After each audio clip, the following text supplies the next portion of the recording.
Hello children, today we are going to start with chapter 7, that is the Gupta era, an age of tireless creativity.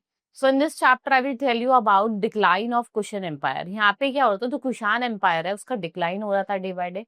And what are the different sources of this Gupta period? So let's talk about the decline of Kushan Empire. तो downfall जैसे जैसे Kushan empire का हो रहा था 3rd century में, तो and 3rd century by early 14th century BC, many independent states came into being in northern part of India. बहुत सारी जो इंडिपेंडेंट स्टेट है वो नॉर्थ वाले पार्ट में आ रही थी and they are being ruled by different king, और इनके क्या थे, छोटे छोटे किंगडम्स थे. Now sources of information of the Gupta period, क्या क्या डिफरेंट हमें सोर्सेज यहाँ देखने को मिलती है गुप्ता पीरियड में. तो by the time of Guptas we have enough historical sources to get clear idea for working and setup. But जो दोनों आर्कियोलॉजिकल और लिटरेरी सोर्सेज है वो हमें क्या इन्फॉर्म करते हैं, गुप्ता पीरियड के बारे में इन्फॉर्म करते हैं. Now archaeological sources, that is rock cut temple of Ajanta, brick temple in Kanpur, Deogarh in Jhansi, ये हमें इंफॉर्मेशन प्रोवाइड करता है गुप्तास की. और इलाहाबाद आपका पिलर इंस्क्रिप्शन जिसे हम प्रयाग प्रशस्ति कहते हैं, ये आपको क्लियर अकाउंट देता है किसका, Samudragupta conquest and his life as recorded by his court poet Harish. Now coins, जो भी कॉइन इशू है by the Gupta ruler also tells us about life in the Gupta period. की जो कॉइन्स है वो बताते हैं कि गुप्ता पीरियड के टाइम पे जो लाइफ थी वो कैसी थी. Coins of gold and silver, यहाँ पे आपको coins of gold and silver देखने को मिलता है, that was also unearthed. A coin also depict Samudragupta playing the veena. जो आपका कॉइन है वो और क्या बताता है आपको कि जैसे जो समुद्रगुप्त क्या थे वो वीणा प्ले कर रहे थे.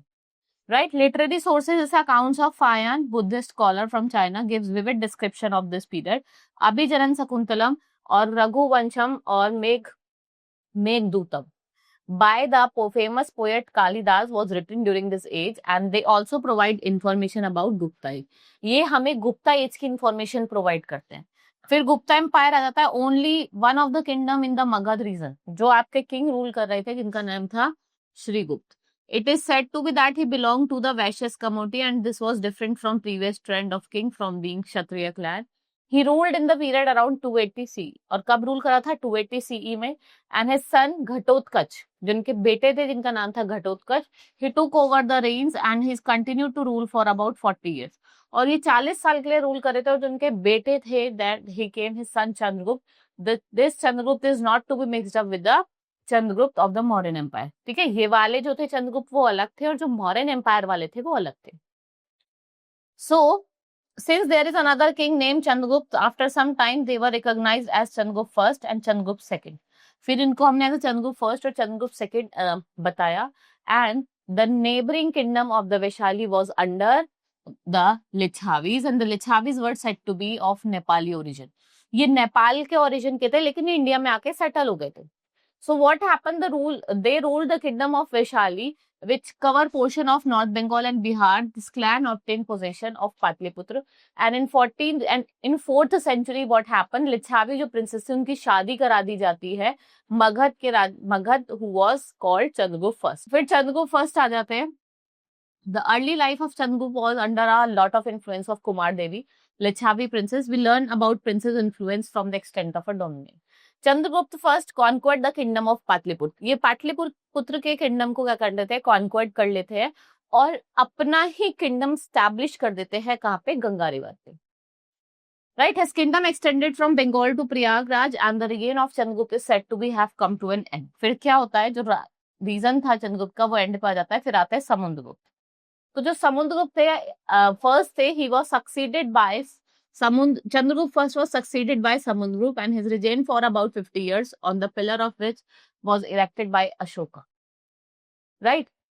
After succeeding the throne of the empire, what happened? He subdued the power and revolted against him, established authority in the Gangetic plain, and brought their dominance under his rule.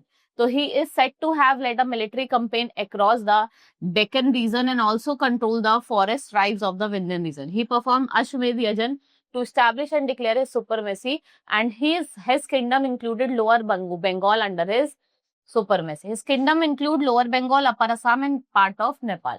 तो आपका जो lower Bengal है, जो अपर असम है और आपका कुछ part of Nepal है, वो इंक्लूडेड है. And he captured large territory, बड़ी बड़ी टेरिटरीज को ये कैप्चर कर लेते हैं. And even though he let the king who remained in the power as local. Next is art and music. तो Samudragupta was good especially at music and singing. He was also known for his poetry. He also played a musical instrument. ये musical instrument भी play करते हैं. Included the veena. And he respected the learned Sanskrit language and he also dominated money to Brahmins. और ये money देते थे किसे? Brahmins के. Now religious beliefs and tolerance. ये किसके devotee थे? He was devotee of Hindu god Vishnu. He respected other religion and even allowed kings of Sri Lanka to set up a monastery at there. Now coins and currency. जो historians थे, they have found many gold coins and currency from the period of Samudragupta. They have great influence of design. Impressions of the coins varied. And what they depicted, that king playing veena, holding a bowl and trampling a tiger. So the Prayag inscription depict him as a hero of 100 battles. These Prasastis described him as Maharaja Dhiraj of Kings of King. Samudragupta was succeeded by his elder son, जिनका नाम था रामगुप्ता, and who was said to have been murdered because of his incompetence by Chandragupta II. So the Chandragupta II थे, he ascended the throne of Patliputra in about when 375 CE. फिर आपके Chandragupta second आ जाते हैं. So let's talk about Chandragupta II. He was conquered like his father Samudragupta. He was also known as Vikramaditya. He made many military conquests at Malwa, Gujarat and Sushastra, and he was now able to control 3 ports. अब ये 3 ports जो Veraich, Sopara और Cambrai, ये facilitate करता है trade with foreign countries. Ujjain appears to have been the chief city and most of the जो trade routes थे वो क्या हो गए थे, converged हो गए थे, and it occupied the throne for nearly 38 years. Right? Chandragupta II was also known as Sakari, which means conqueror of Sakhas, and Chakravarti means universal empire. Right? He was famously known for having a court of 9 noble and learned men called Navratans, जिसमें 9 jewels होते थे. Administration की बात करें तो Gupta empire showed a great administrative skill. They had a smooth system of revenue collection and governing of territories. इनका जो system था वो बहुत स्मूथ था. ये गवर्न करते थे, रेवेन्यू कलेक्ट करते थे और जितनी भी वेलफेयर एक्टिविटीज थी उनको प्रॉपरली रन करते थे. So the digging of the wells, making of the roads and canals help to improve agriculture. Agriculture तो इम्प्रूव करा उसके साथ जो रिलेटेड ट्रेड एक्टिविटीज थी वो भी इम्प्रूव करी. Now other development. Science and literature flourished. The art of Ajanta and Ellora caves, architecture of Sachi Stupa, temples of Jhansi and Kanpur. They all are the fine examples of art and architecture of this period. Right? Now economic growth, improvement हुई agriculture production में, development of art में, crafts में, buildings में, trade में and foreign countries में. And they describe the period as the golden age of Indian history. Now religion. So the Gupta showed a preference of their family deity Vishnu. They pursued the policy of perfect freedom of worship. New temples were built. Better and more attractive ideals were being made of Hindu gods and goddess. Right? And thus there was revival of Hinduism to a great degree. Fayan was a great scholar and traveler from China. He studied civilization of the times of Chandragupta II and he has written about how the people of those time were honest. कि उस time के लोग कितने honest थे, कैसे थे, and his writing were major source of information. Now let's talk about the golden age of India. First is flourishing art and literature. यहाँ पे आपको गुप्ता पीरियड विटनेस करता है golden age of art and literature. Literature की बात करें, Sanskrit literature, यहाँ पे आपको कुछ नोटेबल फिगर्स देखने को मिलते हैं, जैसे आपके कालिदास, उनका वर्क जैसे अभिजन Shakuntalam. And then we have art. We have sculpture of Buddha at Sarnath and Mathura. Ajanta cave painting exemplify the artistic achievement. फिर है साइंस एंड टेक्नोलॉजी. ये आपको एक सिग्निफिकेंट प्रोग्रेस दिखाता है साइंस में और मैथमेटिक्स में. Then we have astronomy. Aryabhatta का जो रिनोव्ड एस्ट्रोनॉमर थे, they made ground breaking contribution, जिसमें आपका अर्थ राउंड इन शेप है और calculation of the solar year के बारे में बताया गया.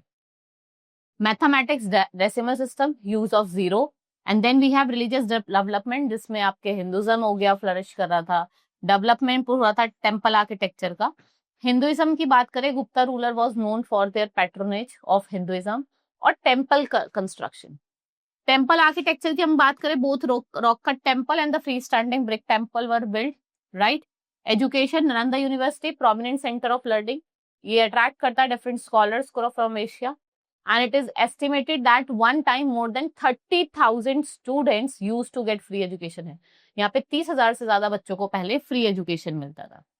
Then we have decline of Gupta Empire. धीरे धीरे क्या होता है, गुप्ता एम्पायर का डिक्लाइन हो रहा था, और जो फेमस थे Samudragupta and Chandragupta second, they ruled the Gupta Empire and continued till 570.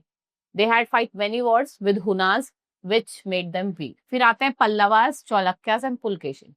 ठीक है, तो पल्लवास की बात करते हैं. इन्होंने कांचीपुरम और Kashi near Chennai, Mahendra one and Narasimhavarman one were the powerful ruler of this dynasty. Narasimhavarman one, इन्होंने क्या करा था, पुलकेशिन सेकंड को डिफीट करा था और वतापी को कैप्चर कर लिया था.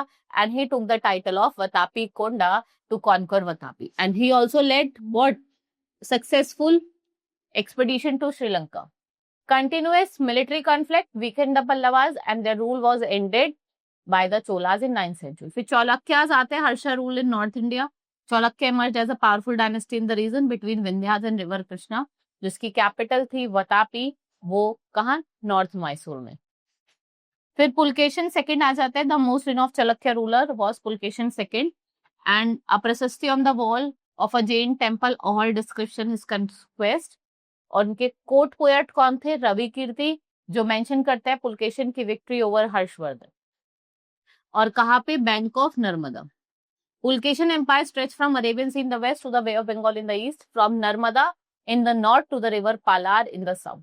और जो हुआंग सांग थे, he visited Pulakeshi's court and he was impressed by Chalukyan administration. जो चालुक्य का एडमिनिस्ट्रेशन था वो उससे बहुत ज्यादा impressed, right. So this was all in this chapter. Hope you understood. Now we will meet in the next class. Thank you.